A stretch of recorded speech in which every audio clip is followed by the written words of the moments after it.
Olá, bom dia. Começa aqui mais uma edição do Estrangeiro, o podcast de noticiário internacional do Brasil de Fato.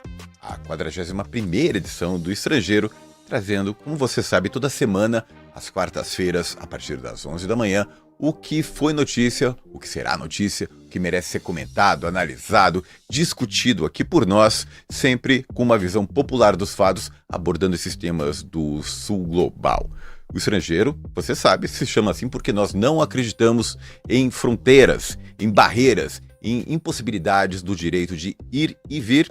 Então, acreditamos que todos nós somos estrangeiros. Eu sou Rodrigo Durão, aqui do meu lado está Rodrigo Chagas, meu colega de redação aqui do Brasil de Fato. Como é que você está, Rodrigo? Tudo bem? Tudo bem, Rodrigo. Mais uma semana, meu xará aqui presente contigo, cobrindo as férias do nosso querido Lucas Stanislau. Cobrindo muito bem, ganhando inclusive pontos no Terra Plana, nossa competição do final de cada programa, que escolhe a notícia mais pitoresca. Né? Espero pontuar hoje novamente. Você tá indo bem. Rodrigo, apresentar nosso time de correspondentes no sul global, na Rússia, na China, em Cuba e na Venezuela. Lembrando a todo mundo que está chegando, está nos ouvindo pela rádio, que o Estrangeiro vai ao ar toda quarta-feira, sempre às 11 horas da manhã. E também, para quem perdeu ao vivo, pode correr para o YouTube, acompanhar por lá, pode seguir nossas redes sociais, estamos no X, estamos no Facebook, estamos no Instagram, e o Estrangeiro fica disponível nas principais plataformas de áudio, no Spotify, no YouTube Music. É só correr para lá e curtir o Estrangeiro. É muito fácil, manda mensagem, a gente lê, a gente manda sua pergunta, seu comentário, sua mensagem, a gente promete que vai falar aqui no ar. Rodrigo, qual que é o tema de hoje? Rodrigo Durão, a gente tem tratado muito sobre guerras aqui no Estrangeiro e hoje a gente vai voltar atrás no tempo, voltar para a história para falar sobre o final da Segunda Guerra Mundial. Na próxima quarta-feira, 3 de setembro, a China celebra os 80 anos da rendição japonesa, que pôs fim a uma agressão que durou 14 anos. Da Segunda Guerra Mundial, inclusive, O fim da Segunda Guerra Mundial. Um episódio marcado por crimes de guerra que tiraram a vida de mais de 20 milhões de pessoas entre 1931 e 1945. Massacres, estupros em massa, escravização sexual, experimentos biológicos, inclusive, foram parte dessa violência sistemática, ainda muito pouco lembrada fora da Ásia. Nesse episódio do Estrangeiro, nós vamos falar sobre um dos maiores crimes contra a humanidade do século XX. E para começar a falar sobre esse tema, eu vou chamar nosso correspondente na China, Mauro Ramos, que vai chegar no Estrangeiro para contar um pouco sobre a importância dessa data na China. Mauro, conta pra gente sobre a importância dessa data e um pouco dessa história, desse massacre, dessa agressão japonesa durante a Segunda Guerra Mundial, muito pouco conhecida aqui no Ocidente. Olá a todas e todos, olá a dupla de Rodrigos, olá o Marco, que logo será apresentado aí. Grande abraço a todos.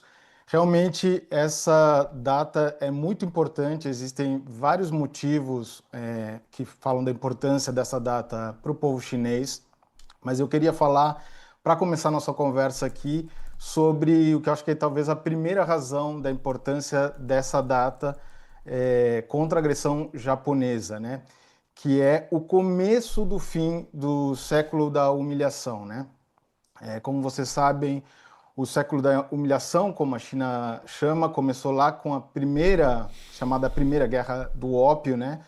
Ela terminou em 1842, aquilo significou um pagamento de uma indenização muito grande para a China e também a cessão de Hong Kong. Então ali começaram a perda de territórios da China. Logo, alguns anos depois, a gente teve também um episódio com as potências imperialistas crescentes, né, envolvendo França, de novo, Reino Unido, no que ficou conhecido como Saque de Pequim, onde foram também roubadas muitas das relíquias que ainda hoje estão, são mais ou menos 1,5 milhão de relíquias que estão espalhadas pelo mundo, muitas delas continuam em museus, incluindo o Museu Britânico. A gente tem o fim da Primeira Guerra Sino-Japonesa, que significou a segunda grande perda de território para a China, que foi a cessão de Taiwan, da ilha de Taiwan para o Japão, que, como vocês sabem, não voltou a se reunificar com a China continental até o dia de hoje. Algumas outras, alguns outros casos, como a rebelião dos Boxers, que também voltou a significar uma imposição de indenizações grandes para a decadente dinastia Qing, né, que estava prestes a cair. Também, no fim da Primeira Guerra Mundial, o Tratado de Versalhes, a China tinha uma expectativa de que alguns dos territórios que estavam em mãos do Japão, incluindo a província de Shandong, voltassem. Não foi feito. E a chamada Segunda Guerra Sino-Japonesa no Ocidente, mas que, na verdade, a China chama de guerra de resistência do povo chinês à agressão japonesa, né, que durou esses 14 anos, começou em 31 a 45, a agressão mais forte, na verdade, começou a partir de 1937, então, por isso, o fim, que foi em 1945, significa o começo do fim da humilhação, do século da humilhação, que vai terminar com a fundação da República Popular da China em 1949. E quem está conosco também para comentar esse assunto é o Marco Fernandes, nosso colega aqui de casa, comentarista, analista político do Brasil de Fato e também editor da revista Wenhua Zhonghan. Falei certo hoje, Marco? Muito bom dia para você. Mandarim nativo, Durão. Opa, Mandarim nativo. que beleza. Bom, salve a todos os ouvintes, espectadores do Brasil de Fato, do estrangeiro, aqui fala o estrangeiro Marco Fernandes, de Moscou. Salve, Mauro. Parabéns aí pela excelente matéria. Tá me ouvindo? Tô te ouvindo sim, Marco. Parabéns pela excelente matéria, Mauro, sobre aí os 80 anos da vitória contra o Japão. E salve, salve, Rodrigo. Rodrigão aí, de novo na área. Bom, estamos aqui, né? Estamos aqui Pois em Moscou, indo para Pequim daqui a pouquinho. E eu queria já começar te perguntando, Marco, por que se fala tão pouco dessa participação chinesa, do protagonismo chinês na Segunda Guerra Mundial? Assim, a gente tem uns dados que são absurdos por si só. 20 milhões de mortos. Se você tem uma média de comparação, morreram cerca de 5 milhões de judeus na Segunda Guerra Mundial. Morreram entre 5 milhões e meio e 7 milhões de alemães na Segunda Guerra Mundial. E 20 milhões de chineses. Claro que o tempo foi diferente. Foram 14 anos nessa ocupação japonesa na China, de 31 a 45, e a Segunda Guerra Mundial aconteceu só durante 6 anos, entre 39 e 45. Ainda assim, é um número superlativo, é uma coisa absurda. E começa perguntando por que não se fala tão pouco dessa resistência, do quanto que a China contribuiu para a derrota japonesa e, consequentemente, a derrota do fascismo naquela década de 40. Primeiro, porque vidas chinesas não importam para o Ocidente. E segundo, Durão, porque não teve filmes de Hollywood contando a história da resistência chinesa ao fascismo japonês. Simples assim. A gente foi educado por Hollywood, são gerações e gerações. Vamos lembrar que o primeiro filme de Hollywood sobre a Segunda Guerra Mundial já foi feito em 1946, logo depois do final da guerra. Chamava Os Melhores Anos das Nossas Vidas. Ganhou 7 Oscars, né? E de lá para cá foram dezenas de filmes contando a história da Segunda Guerra Mundial sob o ponto de vista estadunidense. De um país que entrou na guerra só em 1941, né, quando o bicho já tinha pegado 2 anos lá na Europa e quando já estava pegando há 10 anos na China. E vamos lembrar que enquanto a China estava sendo invadida pelo Japão, desde 31 e depois com o avanço de 37, quem eram os grandes fornecedores de petróleo, de ferro, de commodities básicas para o Japão? Era o Ocidente, Estados Unidos. A maior parte do petróleo que eram os combustíveis dos aviões japoneses que bombardeavam a China, vinham dos Estados Unidos, né? Então, é evidente que vidas chinesas não importam. E eu acho que essa questão dos 20 milhões, Durão, é uma coisa tão escandaloso. Uma das primeiras entrevistas que eu dei quando eu cheguei na China, 5 anos e pouco atrás, foi para um podcast na TVT, e eu lembro que falei desse dado, né? E todo mundo ficou chocado, nunca ninguém tinha ouvido falar. Passou 2 dias, o diretor do programa, o diretor da TVT, o Tarcísio, que é dos Metalúrgicos, amigo do Lula, disse que o Lula ligou para ele Diz, Tarcísio, eu vi esse programa de vocês aí, eu tô chocado. Como assim morreram 20 milhões de chineses na Segunda Guerra Mundial e a gente não sabe disso? O presidente fez essa fala. O presidente não sabia, né? Então eu acho que é uma ótima ocasião, agora os 80 anos e toda a cobertura que o Brasil de fato está dando e a nossa conversa aqui, para a gente pelo menos relembrar que se não fossem os 20 milhões de chineses que morreram resistindo aos japoneses, o Japão provavelmente teria aberto um novo frente de batalha, né, pelo leste, e o Exército Vermelho Soviético teria que se dividir em dois, lutar contra os nazistas no Ocidente e contra os japoneses no Oriente. Ou seja, provavelmente a guerra teria sido decidida caso os chineses não conseguissem resistir à investida dos japoneses, custando 20 milhões de vidas. Então é isso, a Segunda Guerra Mundial foi vencida também pelos chineses, mas a gente não leva isso em conta jamais nas nossas análises. É importante fazer essa ponderação, levar em conta, a gente fazer esse resgate histórico, dar os nomes aos devidos bois, né? E também, Marco, como você falou, pouca gente fala também que até 1941, até o ataque de Pearl Harbor, que levou os Estados Unidos a entrar na guerra, eles estavam flertando com Hitler, com o fascismo, naquela neutralidade pendendo um pouco mais para se aliar ao eixo, né? Isso é outro apagamento histórico que ocorreu a partir da década do segunda metade da década de 40, via Hollywood. Hollywood era o algoritmo, né, do passado. Agora a gente tem outras formas de reescrever a história, mas a essência não mudou muito. Mas, Mauro, voltando para você, parabéns pela sua cobertura, parabéns pela série de matérias que você tem feito, resgatando esse tema, que vai fazer mais ainda, já que o aniversário dessa rendição japonesa, rendição mundial, aconteceu no dia 3 de setembro, que é a próxima quarta-feira. E eu queria que você falasse, Mauro, um pouco mais os detalhes de como foi esses 14 anos, como foram esses 14 anos de ocupação japonesa, de dominação. Foi um período marcado por atrocidades, um período marcado por coisas horrorosas, né, Mauro? Foi comparáveis, inclusive, às atrocidades cometidas pelo nazismo na Alemanha, não? Absolutamente, Durão. O outro dia, conversando com um brasileiro que estava por aqui, ele me perguntava, né? Ele vê um dos filmes que a China está lançando, que a gente pode comentar um pouquinho sobre a época. Ele também muito chocado, né, com o presidente Lula sobre a brutalidade do que foi essa invasão, essa agressão japonesa. E eu acho que é bom falar de um contexto de como isso aconteceu, né?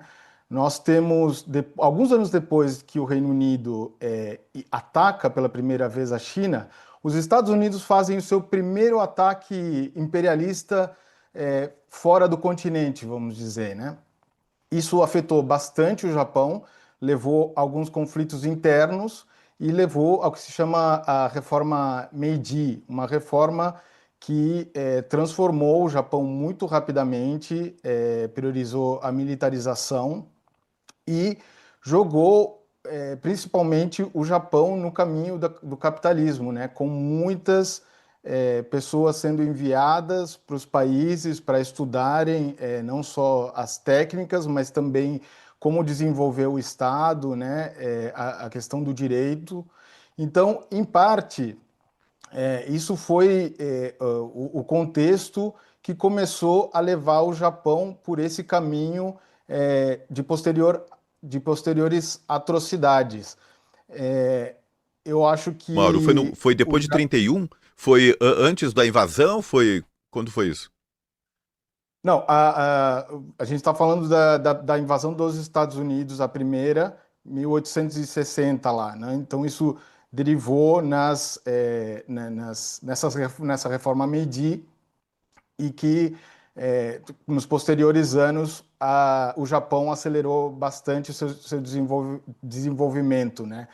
Mas a questão é que essa reforma Meiji também foi muito nacionalista e teve um impulso muito grande de uma espécie de destino manifesto né, foi muito promovida essa ideia de que o Japão era a nação que deveria conduzir, que deveria liderar a Ásia de certa forma, né? Em algum momento depois, assim, ainda lá para 1930, o Império Japonês lançou uma ideia de esfera de coprosperidade do leste asiático, que eles consideravam que deveriam liderar. Mas essa esfera de coprosperidade, na verdade, não foi essa ideia não foi comprada por ninguém por conta das brutalidades das agressões japonesas, que não foram só na China, foram também na Coreia. Como vocês sabem, a Coreia foi dominada pelo Japão de 1910 até 1945, e vários outros países aqui da Ásia. Sobre as brutalidades, Durão, para fechar, resumir, a gente pode continuar falando. Como eu falei, de 1931, na verdade, o Japão tinha dominado a Manchúria, que fica aqui no nordeste da China, um terreno que foi conquistado a partir da Guerra Russo-Japonesa, e a partir daí eles foram se expandindo para vários territórios, né? Chegaram a dominar uma parte importante do território chinês. E aí, um pouco que a gente conta nessa matéria que está no Brasil de Fato as grandes atrocidades que foram cometidas, que foram massacres em massa, assim, terríveis, onde juntavam civis ou soldados rendidos, porque não são, esses 20 milhões não são mortos em batalha, esses 20 milhões são civis e policiais, soldados rendidos, mas a China nos últimos anos tem feito um cálculo ainda maior, que inclui as pessoas que morreram de fome e doenças por conta dos saques, por conta da destruição. Tem uma política que a gente pode falar um pouquinho mais para frente, que foi a dos três tudo, de queimar tudo, de matar tudo, e isso realmente eram queimados plantios, enfim, isso para gerar realmente era uma tática terrorista, né? Então, esses 20 milhões foram massacres enormes, foram massacres terríveis, como a gente conta na matéria ali, houve valas abertas, valas comuns abertas, onde as pessoas eram enterradas vivas, e também outra questão que fala da brutalidade é o sistema das mulheres de conforto, né? Isso também não é muito conhecido, isso era uma prática sistemática do Império Japonês na China, principalmente na China e na Coreia, mas em todos os países que eles invadiram, que era basicamente sequestrar ou enganar mulheres das regiões para irem para chamados centros de conforto, onde aconteciam estupros sistemáticos, coletivos. Isso envolveu centenas de milhares de mulheres, né? Existe um centro de estudos aqui em Xangai, não aqui em Pequim, que fala sobre, que estuda, que aborda esses centros, e eles, por exemplo, revelaram que aproximadamente 100 mil mulheres coreanas foram trazidas da Coreia para serem usadas como escravas sexuais aqui na China durante esse período. Então foram terríveis, terríveis. Os relatos, assim, nós temos museus em Nanjing, lembrando que o massacre de Nanjing foram 300 mil pessoas mortas em apenas 6 semanas. Tem um museu da agressão japonesa aqui em Pequim, tudo isso está documentado, e a gente vai continuar falando disso também na nossa cobertura do Brasil de Fato. Mauro, eu tive a oportunidade, inclusive, de editar essa matéria, que está uma verdadeira aula de história. Eu, particularmente, não conhecia, com o mínimo dos detalhes, esse episódio da agressão japonesa continuada por todos esses anos contra a China. E várias coisas me chamaram a atenção aí, mas uma coisa ficou no ar para mim, né? O Japão permanece ali um vizinho, uma ilha vizinha à China, e imagino que 80 anos depois condiciona ainda, né? Esse episódio durante a Segunda Guerra Mundial condiciona ainda a relação entre os dois países. Essa história do destino manifesto ainda perdura no consciente japonês. Como o Japão já pediu desculpas formalmente à China, como esse episódio durante a Segunda Guerra Mundial condiciona a relação entre o Japão e a China hoje, Mauro? A relação tem seus altos e baixos ao longo da história, né? Obviamente, mas existe uma dor muito grande principalmente, eu diria, do lado chinês e do lado coreano. Existiram algumas desculpas feitas por alguns primeiros ministros do Japão, mas foram desculpas feitas a título pessoal, não foram, em alguns casos eram já ex-ministros de Estado, né? E o Japão, como Estado, não reconhece todos esses crimes, como eu disse, principalmente na China e na Coreia, e essa questão também do lado japonês tem a ver com uma possibilidade de restituição, porque, na verdade, tem muitas vítimas vivas ainda na Coreia e na China que exigem reparação. Então, o Japão não quer nem tocar nesse assunto, diz que todo o tratado ali feito no final da Segunda Guerra Mundial resolveu todas as questões. Então, também eles não querem abrir essa possibilidade de reparações que seriam massivas. E também existe uma negação dessa realidade, né? É dito que o que é ensinado nas escolas no Japão, né, em geral, é uma tergiversação do que é a história da primeira metade do século XX, né, com uma certa vitimização do Japão por conta, enfim, das agressões que os Estados Unidos ali acabaram cometendo, né, com as bombas atômicas, Hiroshima e Nagasaki, mas, em geral, o reconhecimento dessas atrocidades é muito colocado de forma genérica e muito reduzida. E isso afeta bastante a relação, especialmente com a China e com a Coreia, como eu falei. Agora, Marco, você que morou na China um bom tempo, agora você está em Moscou, só em lugares incríveis. Eu queria saber da tua opinião, Marco. O quanto que isso tudo que a gente está falou e vai falar mais ainda, afetou a forma de pensar dos chineses. E já falou, o Mauro já mencionou um pouco, já pincelou o chamado século da vergonha, que foram 100 anos, mais ou menos, em que a China atravessou uma série de crises geradas por estrangeiros, potências estrangeiras, que subjugaram essa civilização milenar num contínuo. Primeiro foi a Guerra do Ópio, dos britânicos que viciaram boa parte da população, enfraquecendo as resistências chinesas no meio do século XIX, culminando nessa ocupação japonesa que acabou em 45. Depois veio a Revolução Chinesa, né, Mao Tse-tung, 49. Mas o quanto que isso teve importância e continua tendo importância até agora na maneira de pensar dos chineses. E emendando também, cara, eu queria que você me falasse, por favor, falasse para os ouvintes do Brasil de Fato,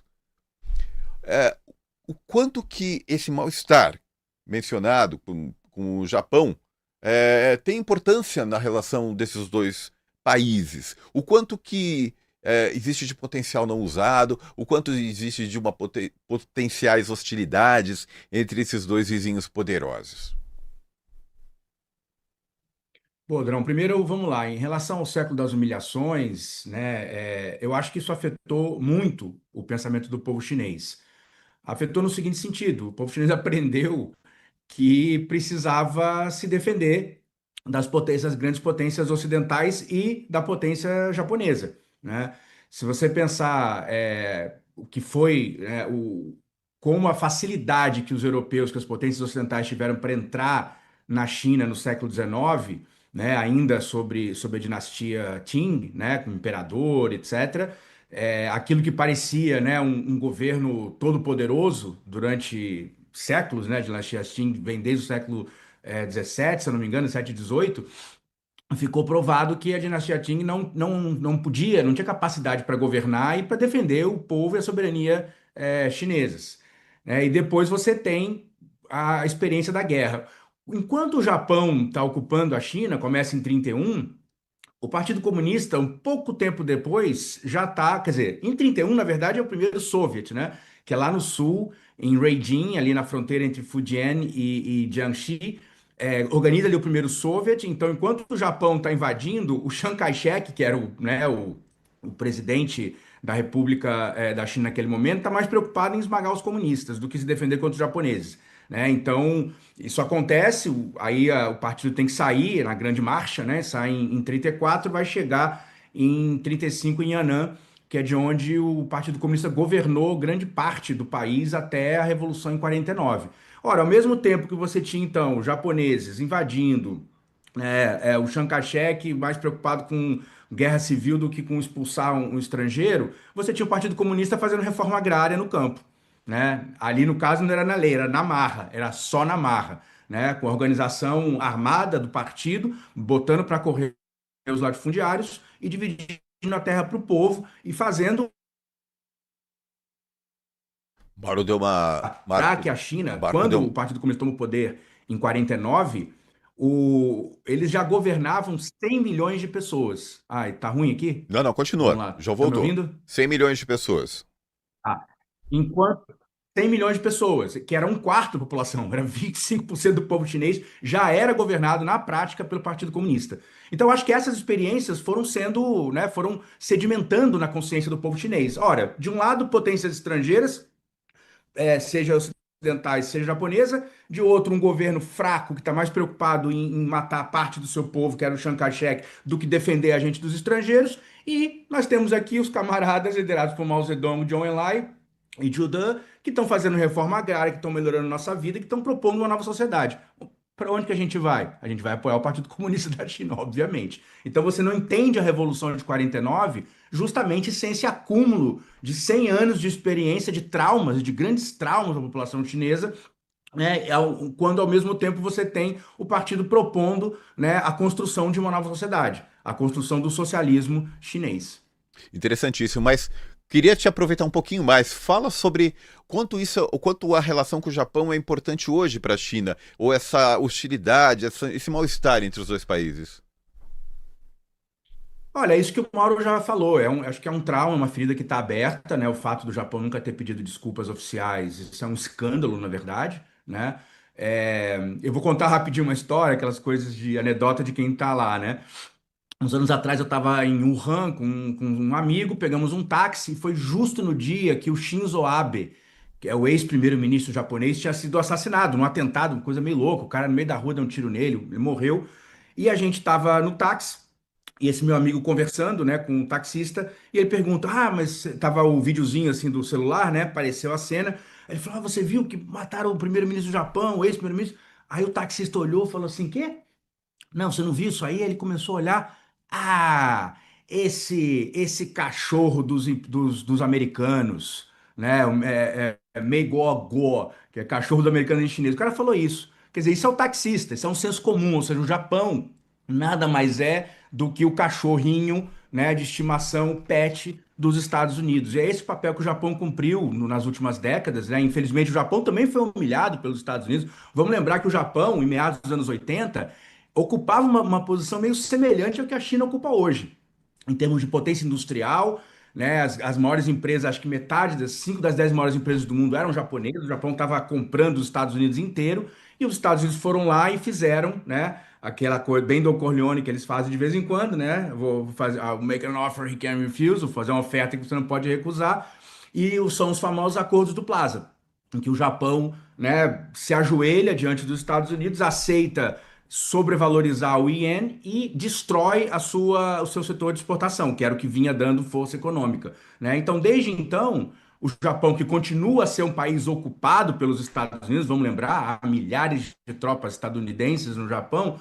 o Japão cumpre essa função de ser um posto avançado dos Estados Unidos no leste da Ásia, e nesse sentido, né, faz parte aí da tática de cercamento da China, que só vai piorar nos próximos anos, na minha opinião.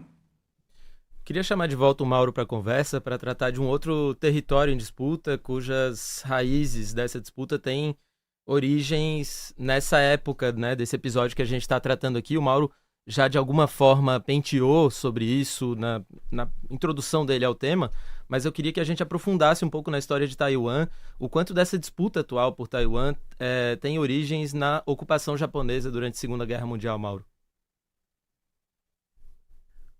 Rodrigo, tem absolutamente tudo a ver, né? Porque, como a gente comentou, Taiwan foi o primeiro avanço da China do Japão sobre a China, né? Eles a China teve que ceder o Taiwan, a ilha de Taiwan, ao Japão no final da Primeira Guerra Sino-Japonesa. E isso, eu queria falar um pouquinho sobre o significado geral que tem a ver com Taiwan, porque nós, como em algumas matérias nós temos falado, existem duas coisas bem importantes em termos de visão de longo prazo que a China tem, né? Então, existem duas metas centenárias aqui na China. Uma que foi a do Partido Comunista da China, né, que foi o centenário de 1921 a 2021. Como você sabe, em 2020, na verdade, um pouco antes, foi decretada o fim da extrema pobreza. Esse primeiro centenário, essa primeira meta centenária, a ideia era que a China atingisse o status de uma sociedade moderadamente próspera, né? A segunda meta centenária, nós estamos nela, né, que é de 1949 a 2049, que é o centenário da República Popular da China. Então, nesse processo em que nós estamos agora, existem vários pontos que vão até 2049, que vão sendo cumpridos, né? Como, por exemplo, cumprir as metas do 20º Comitê Central do Partido Comunista, a modernização socialista completa em 2035 e chegar a 2049 como um grande país socialista moderno. Agora, existe uma noção que é fundamental aqui na China, que é a noção de rejuvenescimento da nação chinesa. Acontece que, depois do século de humilhação, depois de finalizado o século da humilhação, o Partido Comunista da China se propôs o rejuvenescimento da nação chinesa. Isso envolve superar todos os impactos e mazelas produto das ocupações e das invasões, da destruição que causaram as potências imperiais. E uma das mais importantes é a reunificação do território, né? A recuperação daqueles territórios. Então, o Hong Kong retornou, Macau retornou, e muito importante para esse rejuvenescimento da nação chinesa é a reunificação com Taiwan. Existe uma especulação de que isso deveria acontecer até 2049. A China não coloca prazos. Os Estados Unidos têm feito algumas notícias de que a CIA teria colocado ali 2027 como o momento em que a China vai tentar, pela força, se reunificar com Taiwan. Isso por conta do aniversário do Exército de Libertação Popular aqui na China, em 2027. A China nega isso, não existe um prazo. Ela diz que vai esgotar todas as medidas possíveis para que a reunificação seja pacífica, mas a questão de Taiwan é central nessa ideia de rejuvenescimento da nação chinesa e, portanto, tem absolutamente tudo a ver com o Japão, porque foi o Japão que, na verdade, fez com que a China perdesse em primeiro lugar a ilha. Valeu, Mauro. Valeu também você que está comentando nas nossas redes sociais, mandando muitos elogios, muito carinho aqui para o estrangeiro. Eu peço para vocês mandarem perguntas também, mandar comentários para a gente ler aqui e aproveitar do nosso correspondente, do nosso analista. Rodrigo, eu duvido que quem está assistindo não tenha uma pergunta para fazer sobre esse episódio. É muito curioso, né? É muita informação, os 20 milhões, o fato de que a China já estava sendo em boa parte governada pelos comunistas muito antes da Revolução, são temas assim que não costumam ser muito vistos na mídia, né? É verdade. E eu faço outro convite para você. Assina a nossa newsletter. É fácil, rápido, indolor e grátis. É o seguinte, você vai acessar o site do Brasil de Fato, brasildefato.com.br/boletim. Um clique, você tem acesso semanalmente a análises aprofundadas, textos editoriais. Você vai saber a opinião do Brasil de Fato mais a fundo sobre os temas que te interessam. Sempre com o nosso compromisso de fazer jornalismo de muita qualidade, aprofundado e original. Né, Thiago? Você já assinou a nossa newsletter? Eu assino todas, inclusive a do Boletim Ponto, faço essa campanha todas as semanas aqui. Também. É a melhor newsletter de política do Brasil. É muita qualidade.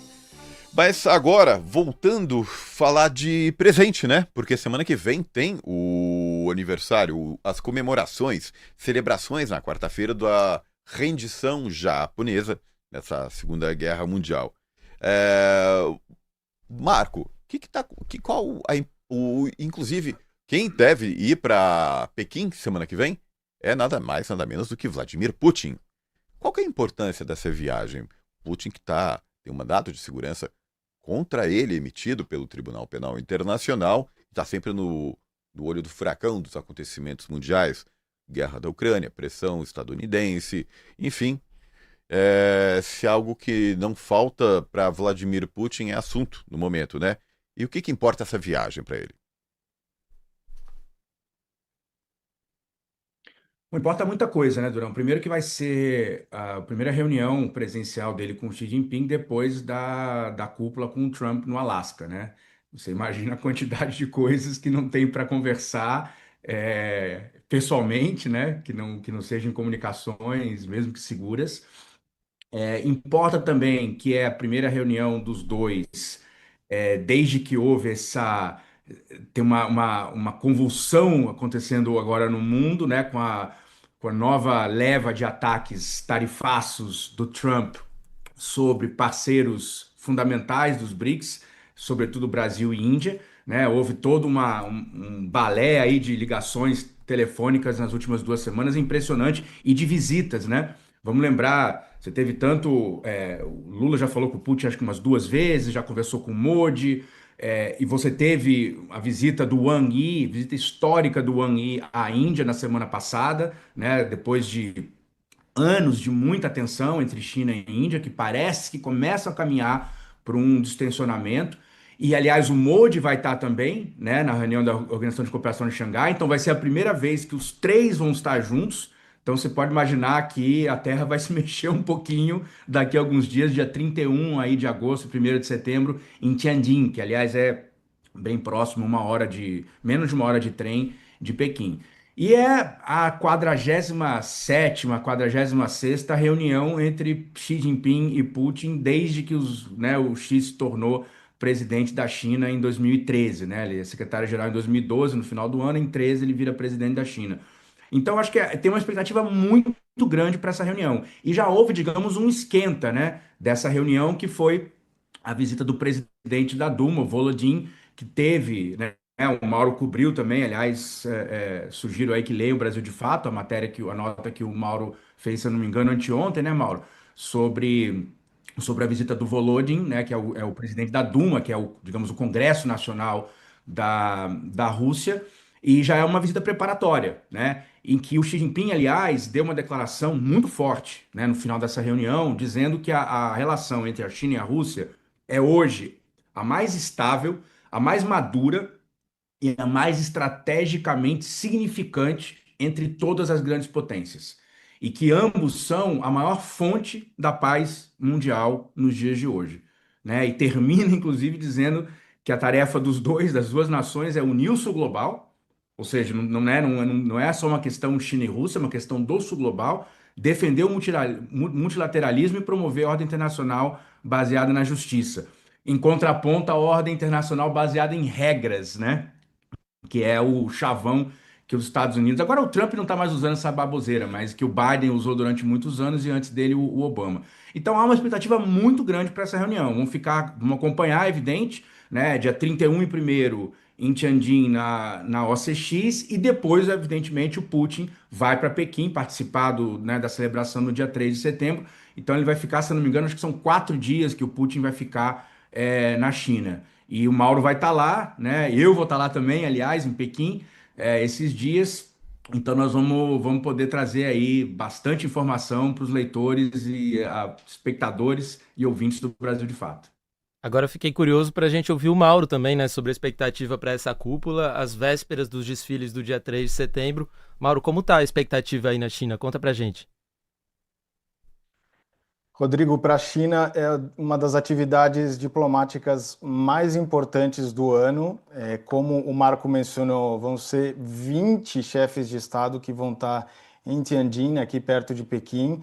Além do Modi e do Putin, que o Marco mencionou, também vai estar o presidente da Bielorrússia, o Lukashenko, vai estar o Kassym-Jomart Tokayev, presidente do Cazaquistão, presidente do Tajiquistão, o Uzbequistão, né, os presidentes da Ásia Central, que são os originais da Organização de Cooperação de Xangai. E, sobretudo, também vai estar o presidente iraniano, acho que é bem importante de destacar isso. Vários presidentes de nações asiáticas também. E eu acho que é importante destacar algo que o Volodin mencionou sobre a vinda dele aqui, que é o presidente da Duma, da Câmara Baixa, que o Marco também mencionou. Ele disse que veio à China, obviamente, para preparar essa viagem do Putin, mas também um dos objetivos é fortalecer a cooperação entre China e Rússia em relação a contar a história de maneira real, né? De combater, de certa forma, a tergiversação que há sobre a história, da qual faz parte o Japão, né? Que tenta modificar um pouco a história do que foi o século XX.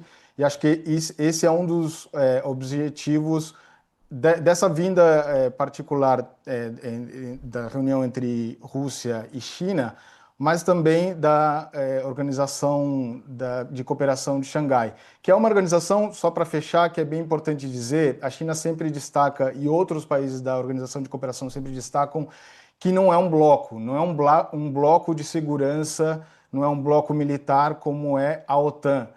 É um bloco feito no começo para resolver algumas questões de fronteira entre os países aqui, mas que se tornou um bloco para discutir os problemas de segurança dos países, né? Vamos lembrar que a região da Ásia Central fica perto do Afeganistão, existem ali, obviamente, a intervenção dos Estados Unidos na Ásia Ocidental e, de certa forma, a Organização de Cooperação de Xangai, o Marco acho que pode falar melhor, mas eu acho que a Organização de Cooperação de Xangai também é uma forma de dizer nós nos encarregamos dos nossos problemas de segurança.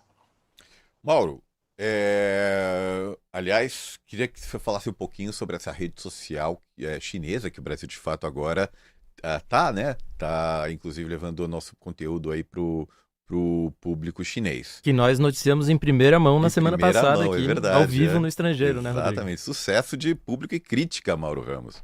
Mas, além disso, eu queria já emendar outra pergunta para você. A gente está falando muito de agressão japonesa, falou bastante. Mas tanto a China como a Rússia estão vivendo hoje uma agressão estadunidense, de Donald Trump. Uma agressão comercial, uma agressão que se reflete em sanções, tarifas, muito palavreado, muita retórica hostil e até uma certa ameaça pairando no ar de alguma coisa um pouco mais grave, um conflito militar. É um temor que isso existe. Como que esse momento atual se relaciona com o passado, em termos de ameaça estrangeira, e como que está sendo visto aí na China essas movimentações do governo do Trump? Bom, primeiro, Durão, falar sobre a nossa rede social no WeChat, que seria o equivalente ao WhatsApp, mas o Marco bem sabe que não tem comparação, né? É uma rede social, uma ferramenta digital que é muito, muito diversa e, portanto, o Brasil de fato se tornou a primeira mídia latino-americana a ter presença, a ter uma conta oficial. A gente está publicando algumas das nossas matérias, obviamente não todas, nessa rede social. Está tendo, obviamente, a gente tem uma semana apenas, mas já tem algumas matérias bastante lidas. Teve uma matéria do Igor, que vamos lembrar que ele recentemente teve nas eleições bolivianas, ela foi lida por umas 4.000 pessoas já aqui na China. Tudo bem que é um sexto da população, são 1,4 bilhão de pessoas, mas por uma semana, 4.000 pessoas chineses lendo a matéria em mandarim, acho que foi bastante positivo. Eu recebi alguns comentários de chineses dizendo: nossa, muito bom ter, por primeira vez, notícias sul-americanas, diretamente escritas por uma mídia sul-americana. Então, acho que são boas novas e esperamos que os chineses possam aproveitar cada vez mais as nossas matérias. Sobre o papel dos Estados Unidos, aqui a relação é muito complexa, né? Sempre historicamente complexa. É importante dizer que os Estados Unidos têm uma estratégia de desestabilização da China muito forte e, sobretudo, permanente, independente de republicanos ou democratas estarem no poder. Eu diria que são 3 pontos principais que são os focos de desestabilização que os Estados Unidos promove. Xinjiang, que é justamente o território, a região autônoma uigur de Xinjiang, de maioria muçulmana, que faz fronteira com os países da Ásia Central e também com o Afeganistão. Esse é um ponto de desestabilização muito grande. O outro é o Tibete, conhecido como Tibete, o nome chinês é Xizang, que é a região autônoma do Tibete também, ali perto de Xinjiang.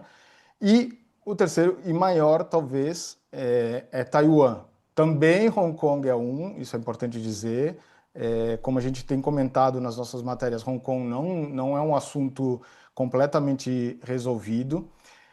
E Taiwan e o Mar do Sul da China, que é compartilhado por vários países aqui na Ásia, existe uma promoção do... Você vai falar, Rodrigo?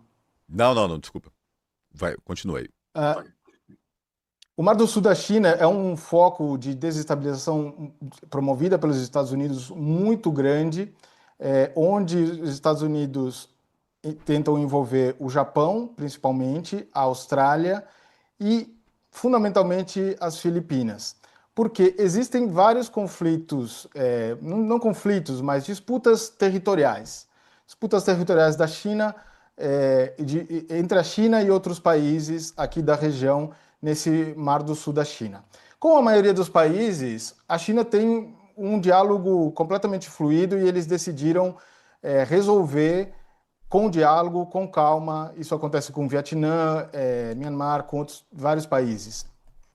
Com as Filipinas é onde está mais quente. Existem algumas ilhas ali no Mar do Sul da China que eles vêm disputando e os Estados Unidos vêm promovendo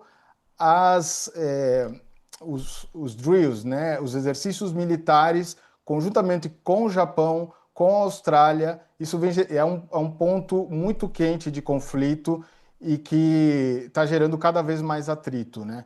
E, além disso também, obviamente, Taiwan faz parte do Mar do Sul da China, então isso entra dentro do conflito geral. Certo. Agora, Chagas, dá tempo de fazer mais uma para o Marco, né? Dá tempo, Rodrigo. A gente está chegando no nosso limite aqui, no nosso teto, mas fiquei curioso para aprofundar um pouco na relação China-Rússia, que o Marco, na última resposta dele, tratou aqui. A gente está fazendo um programa histórico e vamos lembrar que o Marco esteve na comemoração dos 80 anos da vitória soviética sobre o nazismo em maio na Rússia e vai estar também presente agora na comemoração dos... Em todas. Ele está em todas, exatamente.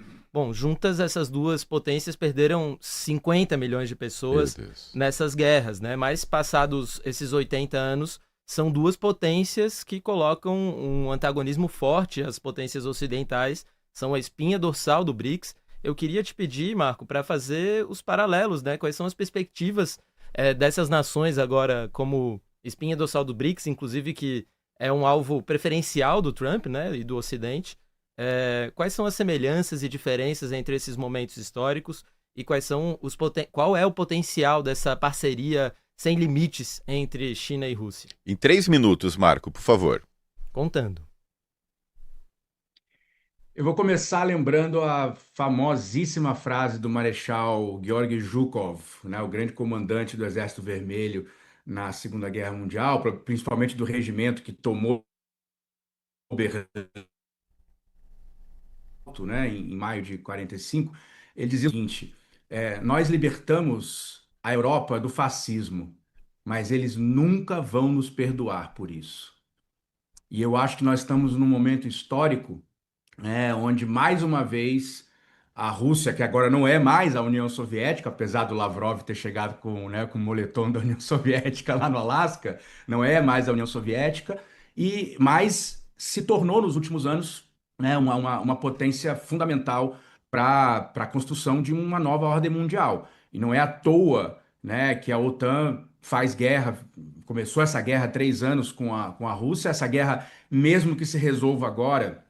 Posso adiantar para vocês, assim, eu tenho visto analistas russos aqui, gente de alto calibre, que já está dizendo, gente, pô, se a gente conseguir a trégua agora, maravilha, mas não vamos ter ilusão, o Ocidente não vai parar de atacar a gente, né? Tem já uma percepção de que a principal tarefa da Rússia no pós-guerra vai ser o desenvolvimento da sua indústria, da sua tecnologia, né? De ter um catch-up em relação ao Ocidente, porque senão a Rússia vai ser esmagada nos próximos anos. E por outro lado, a China, né, que agora, né, felizmente já está mudando também a visão né, que as pessoas têm da China no mundo, está começando a mudar. A gente viu essa pesquisa semana no Brasil, que pela primeira vez a China aparece, né, com mais simpatia do povo brasileiro do que os Estados Unidos.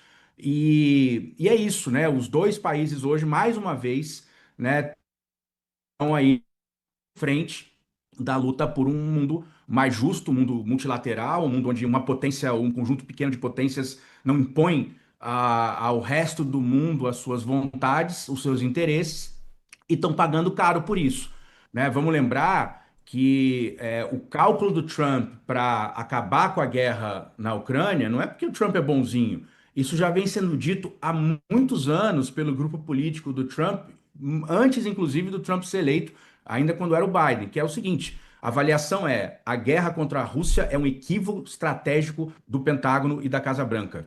O verdadeiro inimigo não é a Rússia. Vamos lembrar o que o Marco Rubio falou há pouco tempo atrás, né? A maior ameaça que os Estados Unidos já teve em toda a sua história, mais do que a União Soviética, é a China, porque é uma ameaça econômica, tecnológica, política, diplomática. Então, os Estados Unidos têm isso muito claro, né? É preciso acabar com a guerra na Rússia para concentrar os esforços na China. Então, isso desculpa terminar numa pegada meio pessimista, mas eu acho que esse é o cenário que vai se colocar nos próximos anos no mundo. E cada vez mais Rússia e China vão ser alvos do Ocidente. E para isso vai ser fundamental a criação de uma unidade maior no sul global, de uma unidade no BRICS, que, aliás, graças ao velho Trump, né, parece que essa unidade finalmente está avançando, né? A gente está vendo a Índia agora se aproximando cada vez mais da China, da Rússia mais ainda, do próprio Brasil. Aliás, no ano que vem, dia 26 de janeiro, todo ano é o Dia Nacional da Índia, que é a maior festa, né, da libertação, da independência, e parece que o grande convidado vai ser o presidente Lula. Então você imagina o Lula ano que vem, o ano que a Índia é presidente dos BRICS, né, o Lula lá como convidado de honra em Nova Delhi para o dia mais importante do ano na Índia. Então acho que essas peças estão se mexendo. E mais uma vez, a gente sabe que China e Rússia são, como você falou, Rodrigo, a espinha dorsal desses esforços, tanto dos BRICS, quanto da Organização de Cooperação de Xangai, quanto, digamos, da luta do Sul Global, né, para a construção de uma nova ordem mundial. Valeu, Marco. Obrigado. E já que você mencionou seu xará, Marco Rubio, isso me lembra Terra Plana. Vamos lá. We don't need no education.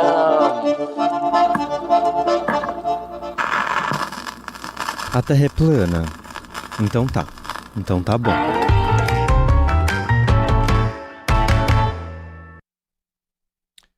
Você que está chegando agora e não está muito familiarizado com do que se trata esse quadro, é o seguinte: cada um de nós, tanto eu, como Rodrigo Chagas, como o correspondente Mauro Ramos, cada um vai escolher uma notícia estranha, bizarra, que faz a gente ficar de queixo caído e trazer aqui para a roda e vamos ver qual que é a notícia mais terraplanista da semana. Quem vai escolher o vencedor é o Marco Fernandes, nosso comentarista. Vamos começar por você, Mauro. O que você traz para a gente essa semana? Bom, pessoal, essa vez eu decidi me manter no assunto e trouxe uma matéria sobre o Japão, uma notícia sobre o Japão, que é que o Japão pediu a os vários países, através de suas embaixadas, segundo uma notícia da Kyodo News, que, que esses países se abstivessem, que não comparecessem aos eventos comemorativos da Guerra Mundial Antifascista, ou seja, o desfile militar do dia 3 de setembro. Isso tem a ver com aquela disputa que a gente vinha falando, sobre aquela pergunta que o Rodrigo Chagas tinha feito, e é basicamente o Japão querendo que não se fale sobre a visão correta da história, a visão correta do que foi essa guerra mundial antifascista. Que recalque, né? Ou seja, quer botar água no chope alheio, né, Chagas? É. E você, o que você trouxe pra gente? Rodrigo Durão, nós habitamos um planeta dentro do sistema solar e desenvolvemos um ser humano, um animal, um capitalista que defende atacar nuclearmente um planeta vizinho. Nós somos os aliens. Essa semana, novamente, Elon Musk, aqui no Brasil, apareceu novamente com uma camiseta escrito Nuke Mars. Opa! Que significa em inglês, Rodrigo? É ataque nuclear em Marte. Vamos atacar nuclearmente o planeta Marte. Até parece fazer algum sentido científico a história de que é preciso um ataque nuclear a Marte Olha para... o fofo aí. Quem tá vendo no YouTube tá vendo a camiseta puída do homem mais rico do mundo, bilionário, que fica com essa cara de... Tá sendo vendido $25, ou seja, quase R$ 150 para você transmitir essa mensagem de fé e otimismo, né, Os Chagas? cientistas do Musk devem defender essa história de que é preciso atacar nuclearmente Marte para que Marte se torne habitável, mas nós não vamos esquecer que Musk e todos os outros capitalistas amigos dele estão destruindo o planeta no qual nós vivemos, certo? E já estamos de olho em atacar nuclearmente Marte para talvez, com sorte, Marte se tornar uma alternativa para habitarmos não, né? Quem sobreviver, habitar no futuro. Esse é o meu Terra Plana Meu de Deus. hoje. Fora que deve custar uma pichincha, né? Essa brincadeira toda, né? Mandar um foguete com bomba atômica pra atacar o planeta. E ele de Marte. usou essa camiseta numa transmissão, eles iam soltar um foguete da SpaceX lá, mas parece que não soltaram pelo mau tempo. Sei. É a fake news do marketing. Bom, o que eu trago essa semana é o nosso querido presidente do PL, Partido Liberal de Jair Bolsonaro, que comparou o próprio a Che Guevara. Disse que Jair Bolsonaro está se tornando um Che Guevara pelo seu poder midiático, de se tornar uma figura maior do que ele próprio, né? Adquirir uma vida midiática. Olha aqui, acho que quem está vendo no YouTube também está vendo essas ilustrações feitas por inteligência artificial, fazendo uma mescla. Dizem, Rodrigo, que ele também entoou Aprendimos a querer-te. Valdemar, né? Valdemar que inclusive errou, falou que Che Guevara era cubano, quando na verdade todo mundo sabe que é argentino, né? Falta Quem cultura, assistiu Diários de Valdemar. Motocicleta. Faltou ele assistir Diários de Motocicleta, né? Faltou um monte de Tá coisa fácil. pra ele, né? Essa Hollywood não entregou pra ele, mas o cinema latino-americano entregou. O nosso querido presidente do partido político da oposição brasileira. Agora, Marco, é com você. Quem leva essa semana?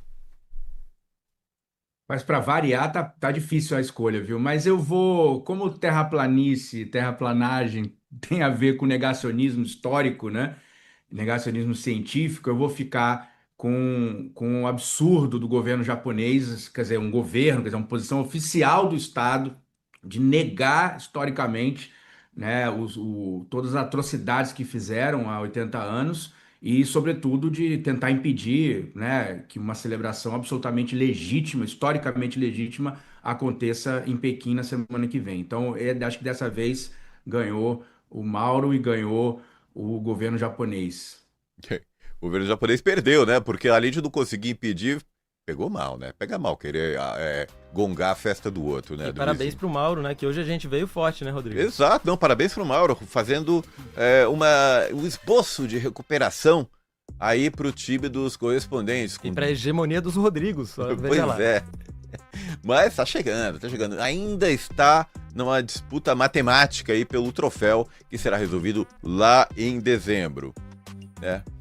Muito obrigado a Marco Fernandes, muito obrigado ao Mauro Ramos por mais esse estrangeiro. Muito obrigado. E, Rodrigo Chagas, e a nossa ficha técnica? Valeu, gente. Até a próxima. Valeu, Rodrigo, mano. estamos chegando ao fim de mais um Estrangeiro, que é apresentado por mim, Rodrigo Chagas, e por você, Rodrigo Durão. A direção é da Camila Salmásio, a produção da Letícia Holanda, a edição e sonorização do Fábio Balbini, na operação do switcher Guilherme Kobayashi, a identidade visual é do Rafael Canoba, e no Brasil de Fato, a coordenação de jornalismo é da Monize Ravena e do Lucas Stanislau, nosso companheiro de estrangeiro, a coordenação de redes sociais da Rafaela Coure e a direção executiva da Nina Fidelis. Com essa a gente se despede dos nossos estrangeiros e estrangeiras e você já sabe, né, Rodrigo? Para continuar acompanhando a cobertura do Brasil de Fato, acompanhe a gente pelas redes sociais e acesse brasildefato.com.br. Até amanhã, até a próxima. Até a próxima. Até semana que vem. Até semana que vem. Um grande abraço. Tchau, tchau.